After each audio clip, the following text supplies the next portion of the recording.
वक्रतुंड महाकाय सूर्यकोटि समप्रभः निर्विघ्नं कुरु मे देव सर्वकार्येषु सर्वदा।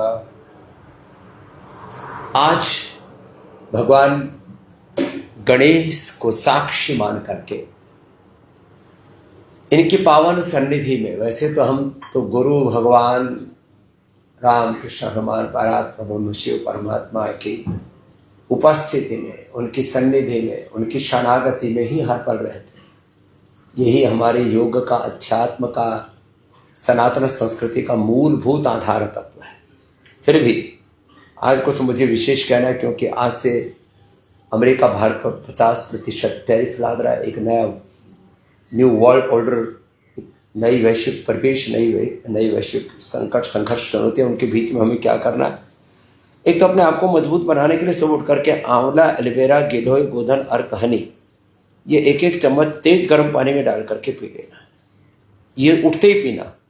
सुबह उठ करके माता भूमि ही पुत्रम पृथ्व्या मातृ देवो भव पितृदेवो भव आचार्य देवो भव, माता पिता गुरु सत्ता ऋषि सत्ता गुरु ऋषि परंपरा को प्रणाम करके ये तेज गर्म पानी में ये पीना। पेट साफ हो जाएगा। फिर शौचादि से निवृत्त होकर के 1 चम्मच गाय का घी ये पी करके 1 चुटकी नमक लेके तेज गर्म पानी पी लेना। फिर इम्यूनिटी अच्छी होनी बहुत जरूरी है, और उसके लिए आपको कुछ बता रहा हूं।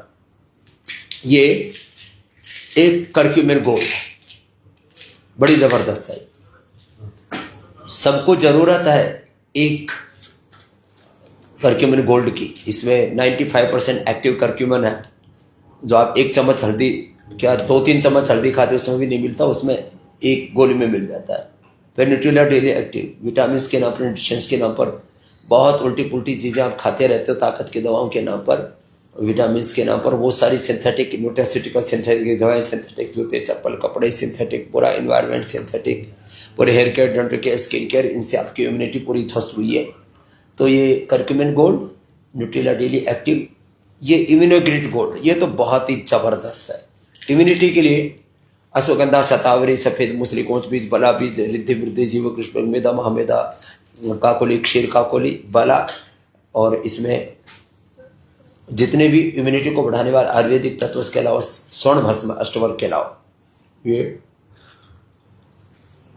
एक बार सुबह सुबह अपने आप को सशक्त बनाने के लिए इसका सेवन कर लें।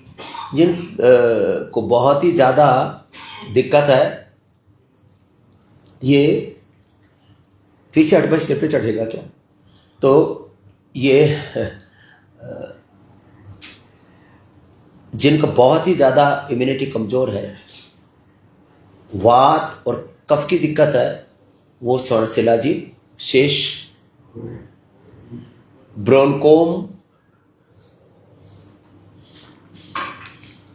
श्वासारी, जिनका फेफड़ा कमजोर है, जिनका लिवर कमजोर है, लिवोग्रिड, किडनी कमजोर है, रीनोग्रिड, शुगर है तो मधुनाशिनी मधुग्रिड 1-1 गोली, जिनको बीपी है मुक्तावटी 2 गोली खाली पेट या बीपी ग्रिड, जिनको थायराइड है थायराइड, और फिर ऊपर से ये सामान्य पानी न लेकर के धनिया का पानी ले लेना। वैसे सामान्य रूप से धनिया का पानी थायराइड के लिए, लौकी का जूस कोलेस्ट्रॉल के लिए, हार्ट के लिए, प्रोस्टेट के लिए, किडनी के लिए, पूरी बॉडी को डिटॉक्स करने के लिए अच्छा होता है। तो अलग अलग प्रकार का अनुपान का सेवन कर सकते हैं। ये तो सुबह सुबह अपने आप को संभालना। वैसे तो हम तो अपने आप को योग से इतने संभाले हुए, हमें अपने बारे में सोचने की जरूरत नहीं होती कि हमारा वेट का क्या होगा, हमारे बीपी शुगर थायराइड का क्या होगा, हमारे लिवर किडनी हार्ट ब्रेन का क्या होगा। हमने अपनी बॉडी को ऑटो पायलट पर डाला हुआ है। एक ऑटो पायलट मोड इसको बोलते हैं कि आपने योग किया और ऐसे आयुर्वेद के साथ योग, आयुर्वेद और स्वदेशी को, सनातन जीवन पद्धति को अपना जीवन शैली बना लिया। सुबह उठ के योग किया, फिर ध्यान किया, ब्रह्म यज्ञ किया, देव यज्ञ, अग्निहोत्र किया, प्रकृति और संस्कृति में अपने आप को समाहित कर लिया। सन्मुख होए जीव मोहि जब ही जन्म कोटि अगनाशहि, अब ही राम कृपा नाशहि सब रोगा, जो यही भांति मनहि संजोगा। नाशय रोग हरे सब पीरा, जपत निरंतर हनुमत वीरा, संकट त हनुमान छुड़ावे, मन क्रम वचन ध्यान जो लावे। मेरो वैद्य गुरु गोविंदा, भगवान का नाम परम औषध है हमारे। तो ये तो एक वैयक्तिक जीवन के बारे में बात की। अब ट्रंप ने जो टैरिफ लगाया, अमेरिका ने जो टैरिफ लगाया, और एक न्यू वर्ल्ड ऑर्डर तैयार हुआ जिसमें यदि अमेरिका, चाइना, रसिया, मिडिल ईस्ट के कुछ देश और यूरोप के कुछ देश मिलकर के एक नई शक्ति के रूप में खड़े हो जाते हैं, तो फिर अमेरिका की दादागिरी कहो, गुंडागर्दी कहो, अमेरिका की जो तानाशाही कहो, वो अपने आप खत्म हो जाएगी। लेकिन ऐसी बात नहीं बनेगी।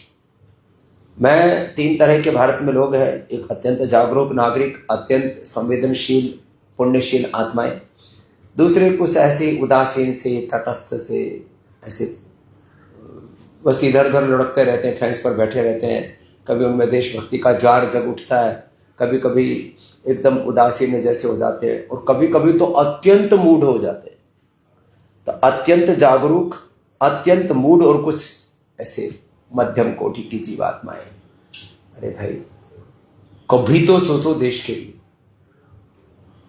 सारे वर्ल्ड की इंफॉर्मेशन अब आपको चिपटी के ऊपर मिल जाती है, आपको ग्रोक पर मिल जाती है। पूछ के देखो 250, 300, 400, 500 साल पहले भारत कितना समर्थ था, कितना ऐश्वर्य था, विदेशी आक्रांता कितना लूट करके लेके गए। ईस्ट इंडिया कंपनी से लेकर के, मुट्ठी भर अंग्रेजों से लेकर के, मुट्ठी भर मुगलों से लेकर के, बाबर से लेकर के, तमाम तरह का, फिर उस समय तो मोहम्मद गोरी, महमूद गजनवी, फिर जो है अलग अलग प्रकार के विदेशी नादिर शाह कैसे कैसे लुटेरे आए, इन सब की कहानी आपने कुछ कुछ तो सुनी रखी है।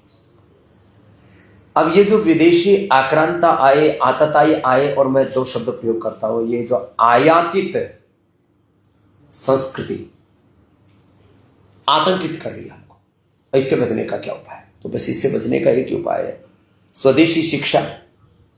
ये जो मैकाले की शिक्षा, इसको छोड़िए, भारतीय शिक्षा बोर्ड से जुड़ी है। जैसे पतंजलि कुरुकुलम, आचार्य परम पतंजलि विश्वविद्यालय, इस शिक्षा की गुलामी से मुक्त होकर के इस देश में हम चला रहे हैं, और बच्चों में वो व्यक्तित्व, चरित्र, नेतृत्व घड़ रहे हैं। ऐसे वैश्विक नागरिक, दिव्य नागरिक, योगी योद्धा नागरिक तैयार कर रहे हैं। ऐसे आप भी तैयार कीजिए।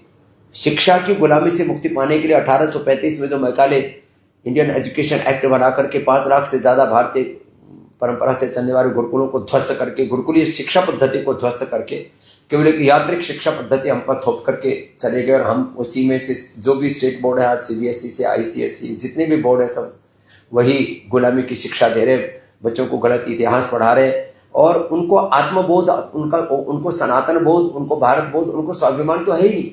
तो अपने बच्चों को शिक्षा की गुलामी से मुक्ति दिलाइए, चिकित्सा की गुलामी से मुक्ति। ये सिंथेटिक दवाएं, synthetic hair care, dental care, skin care, जितने भी एमएनसी विदेशी कंपनियों की जो आर्थिक लूट, वैचारिक सांस्कृतिक लूट, गुलामी, दरिद्रता का जो दौर चल रहा, भारत माता को इन विदेशी ताकतों की पराधीनता से, बेड़ियों से, जंजीरों से मुक्त कराने के लिए आपको इस संकल्प लेना ही पड़ेगा। स्वदेशी शिक्षा, स्वदेशी चिकित्सा, स्वदेशी अर्थव्यवस्था, आर्थिक गुलामी, वैचारिक सांस्कृतिक गुलामी, फिर रोगों भोगों की, नशा की, वासना की गुलामी, उपभोक्तावाद की गुलामी से अपने आपको उभारिए जरा, बहुत जरूरी। और जिस दिन ये देश इस स्वदेशी के व्रत से जुड़ जाएगा, उस दिन देश बहुत आगे जाएगा। भारत कमजोर नहीं था, आज भी भारत कमजोर नहीं, बस हमारा दिल कमजोर है, हमारी हिम्मत थोड़ी कम है।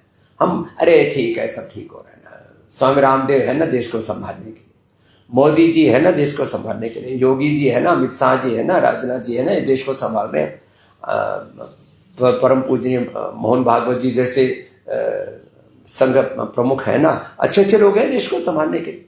अरे भैया, आप अपने घर परिवार, बिजनेस, व्यापार पर ध्यान दो, अच्छी बात है, लेकिन देश के बारे में तो कुछ सोचो। और ये सोचने में दिक्कत क्या हो रही है आपको? जब विदेशी कंपनियों से ज्यादा सस्ते, अच्छे, अफोर्डेबल और क्वालिटी प्रोडक्ट आपको मिल रहे हैं, तो विदेशी प्रोडक्ट्स का इस्तेमाल क्यों कर रहे हैं? एक बात तो यहाँ से शुरू होती है। फिर बात बस अब संक्षेप में कहता हूँ, उसके बाद विस्तार से मैं फिर किसी दिन चर्चा करूंगा, और सुबह सुबह तो मैं रोज ही करता हूँ। एक तो मैं सबसे कहूँगा कि 400 रुपए का, आजकल 400 कुछ 500 रुपए का मोबाइल में बिलिंग करवा लेते, उसमें अनलिमिटेड कॉल्स, फिर और जितना आपको जरूरत हो अनलिमिटेड डेटा आदि आप खूब यूज करते हैं। आप कम से कम दिन में सुबह सुबह हो सके तो, जब हमारे साथ आस्था पर, इंडिया टीवी पर आप योग करते हैं, उसी समय 10 लोगों को फोन लगाइए। जिनको आप बहुत अधिक प्रीति करते हैं। प्रीति करने का अर्थ आई लव यू कहने से नहीं बात बन जाती। जिनको सच में आप उभारना चाहते हैं, ऐसे लोगों को सुबह सुबह फोन कीजिए, भाई स्वामी जी के साथ योग करो और स्वदेशी का उपयोग करो। बोले इसमें कोई सोचने की बात नहीं है, अब तो ये बात एकदम जांची परखी है। ऐसे ही हम लोग यदि जागरूक ना हुए तो देश तबाह हो जाएगा। जब 2-4 ये मुगल आए थे, विदेशी आक्रांत आए थे, 2-4 जब अंग्रेज आए थे, उसी समय हम संभल जाते तो आज करीब 8-10 करोड़ ईसाई और करीब 20-25 करोड़ हमारे देश के अंदर अपने ही भाइयों को मुस्लिम ना बनाए होते। किसी को ईसाई बना दिया, किसी को मुसलमान बना दिया, किसी को कम्युनिस्ट बना दिया, किसी को और सोशलिस्ट के नाम पर और पता नहीं किस किस के नाम पर अलग अलग प्रकार के ऐसे आधे अधूरी फिलोसफियों का एक पूरा ऐसा मकड़जाल लोगों की चित्तों में भ्रांति डाल। भगवान श्री कृष्ण कह रहे न बुद्धि भेदम जनेत प्राज्यो अज्ञानाम कर्म संगीनाम। ये जो बुद्धि भेद भ्रांति के बीज डाल दिए, अरे ये भी तो ठीक है, सरफेस पर चीजों को ऊपर ऊपर से लोग देखते हैं, उसको बड़ा जो है महिमा मंडित करके उसको प्रस्तुत करते हैं। तो सारी दुनिया प्रेजेंटेशन, दुनिया में प्रदर्शन अलग चीज होती है और हकीकत सच्चाई अलग चीज होती है। ये सारी जो चकाचौंध पूरी ऊपर से आप देख रहे हो और ऊपर ऊपर से ठीक ही तो चल रहा है सब कुछ, नहीं। आप किसी भी चीज के परिणाम को देखो, परिणाम क्या हुआ, और इतिहास से सबक लो। भारत की यात्रा मात्र 100, 200, 500 या 5000 सालों की नहीं है। भारत की यात्रा करोड़ों वर्षों की है, करोड़ों वर्षों का इतिहास। ये तो पूज्य आचार्य भाष्य जी ने एक दिन पूरा हमने विषय रखा था कि करोड़ों वर्षों की भारत की संस्कृति का, प्रकृति का, सनातन का जो इतिहास है, 1,96,08,126 वर्ष पुरानी जो अपनी सांस्कृतिक विरासत है, इसके बारे में हमने कई बार चर्चा की है। अपनी करोड़ों वर्ष पुरानी सांस्कृतिक विरासत को लेकर के उसमें बीच बीच में जो हमने गलतियां की, जैसे मैंने कहा, ये जो आयातित और आतंकित, आयातित, आक्रांता, आतताई, ये सब आए, उसको हमने अपना मान लिया। अपनी निजता का गौरव नहीं रखा, अपने स्वधर्म का, अपने सनातन धर्म का, ऋषि धर्म का, राष्ट्र धर्म का गौरव नहीं रखा। हम सब ऋषिकाओं के वंशधर हैं। मूलतः हम सब यदि लोकतांत्रिक भाषा में देखें तो एक भारत के नागरिक हैं। यदि आध्यात्मिक परिप्रेक्ष्य में देखें तो हम सब शुद्ध पावन आत्माएं हैं। यदि उसको सनातन संस्कृति की दृष्टि से देखें तो हम सनातनी हिंदू हैं। यदि हम उसको व्यापक परिप्रेक्ष्य में देखें तो हम सब एक अच्छे इंसान हैं।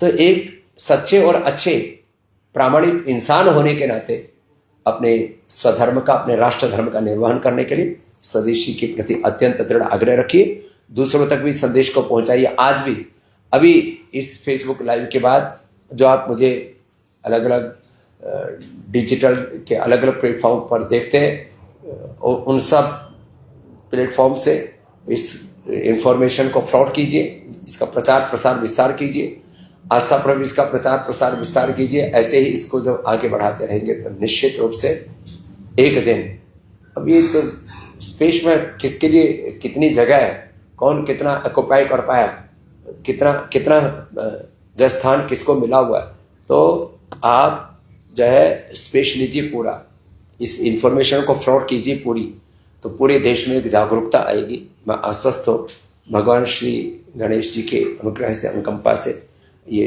एक नया श्री गणेश होगा और देश बहुत आगे जाएगा। हाँ, मैं इस विषय को पूरा और अधिक रखूँगा प्रामाणिकता से। लास्ट बात, जो 25 साल तक की उम्र है वो उस पर पढ़ाई पर ज़्यादा फोकस करो। 50-60 साल की उम्र है उस पर कमाई पर ज़्यादा फोकस करो, और 50-60 के बाद भलाई के लिए, पुण्याई के लिए अपने आप को समर्पित करो। और सभी परिस्थितियों में 1-2 घंटा तो देश के लिए वक्त निकालो। यदि इतना भी आपने वक्त निकाला, हर गांव, शहर, गली, मोहल्ला में योग, आयुर्वेद और स्वदेश की अपनी अलग जगाई, भारत फिर से स्वस्थ, समृद्ध, संस्कारवान, परम वैभवशाली बनेगा ही बनेगा, इसमें कोई शंका नहीं है। और ये हम सबकी सामूहिक जिम्मेदारी, ये हम सबका सामूहिक उत्तरदायित्व, ये हमारा राष्ट्रीय दायित्व है, ये हमारा परम धर्म है, और यही हमारा वेद धर्म, ऋषि धर्म, सनातन धर्म है। किसी युग धर्म के अनुरूप हम अपने इस स्वधर्म को निभाते हुए, स्वदेशी धर्म को निभाते हुए, ऋषि ऋषिकाओं के सच्चे वंशधरों के रूप में अपने आप कुछ ऐसा कीर्तिमान बनाए, कुछ ऐसे नए साम्राज्य स्थापित करें, ऐसा पुरुषार्थ और पराक्रम करें कि देश में अलग अलग प्रकार की जो सामाजिक, आर्थिक, राजनीतिक, धार्मिक, मजहबी चुनौतियां हम देख रहे हैं, इनका हम स्वयं समाधान बने। खाली समस्याओं के गिनाने से बात नहीं बनेगी। बस इसी आह्वान के साथ आज के इस गणेश चतुर्थी पर, गणेशोत्सव पर आह्वान करता हुआ कि हम सब मिलकर के जब आगे बढ़ेंगे तो ये देश जरूर बचेगा। फिर से परम वैभवशाली जगत गुरु, विश्व गुरु भारत बनेगा। भारत माता की जय। गणपति बाप्पा मोरया।